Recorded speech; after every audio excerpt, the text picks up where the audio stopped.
esprit de lumière, esprit créateur, restaurons-nous la joie, le feu, l'espérance, affermis nos âmes, anime nos... Bonjour chers paroissiens et paroissiennes. Je profite d'abord de cette occasion pour vous souhaiter bonne fête de Pentecôte. Voilà, demain dimanche, nous allons célébrer la Pentecôte. J'aimerais brièvement vous parler un peu de la Pentecôte. Le nom Pentecôte est venu du grec ancien, Pentecosta, qui signifie cinquantième. Alors, lorsque nous parlons de la Pentecôte, nous voulons naturellement parler du 50e jour. Alors, vous voyez que nous sommes dans l'énumération.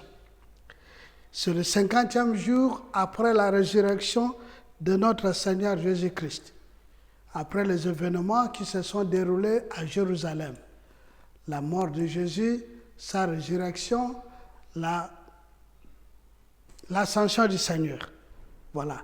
50e jour partant de la résurrection de notre Seigneur, qu'est-ce qui arrive à Jérusalem? L'Esprit Saint descend sur les apôtres. Les apôtres qui étaient en prière reçoivent l'Esprit Saint sous forme de langues de feu qui se partagent sur chacun d'eux. Et du coup, les apôtres se mirent à parler en langue. Alors, l'élément parler en langue est ici important, parce qu'il ne s'agit pas seulement de parler, mais ils parlaient pour proclamer la bonne nouvelle. C'était l'évangile qu'ils prononçaient de façon que tous ceux qui étaient à Jérusalem, selon le témoignage de Jacques les apôtres, chacun les entendait dans sa langue d'origine. La Pentecôte, avec le Saint-Esprit, la descente du Saint-Esprit comme l'événement fondamental, consacre la naissance de l'Église. Cela veut dire que la fondation de l'Église existait déjà avec les apôtres. Mais c'est le jour de la Pentecôte que la construction de l'Église a vraiment commencé. C'est pourquoi on dit l'Église est bâtie sur la foi des apôtres. Alors, à la Pentecôte, nous célébrons naturellement deux événements majeurs.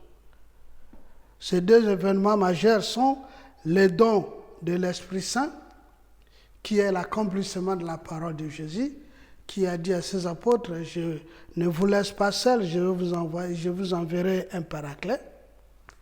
Et le deuxième événement, c'est la naissance de l'Église. L'Église naît véritablement le jour de la Pentecôte. Ce qui veut dire qu'à la Pentecôte, l'Esprit Saint a été donné aux apôtres pour l'Église. Personne ne peut posséder l'Esprit Saint de manière tout à fait isolée et indépendante, parce que l'Esprit Saint, c'est le don que Dieu fait à son Église. Et ce don passe par les apôtres et se répand dans tout le corps qui est Église, qui est l'ensemble du peuple de Dieu. Je termine ce petit propos en vous souhaitant encore bonne fête de Pentecôte.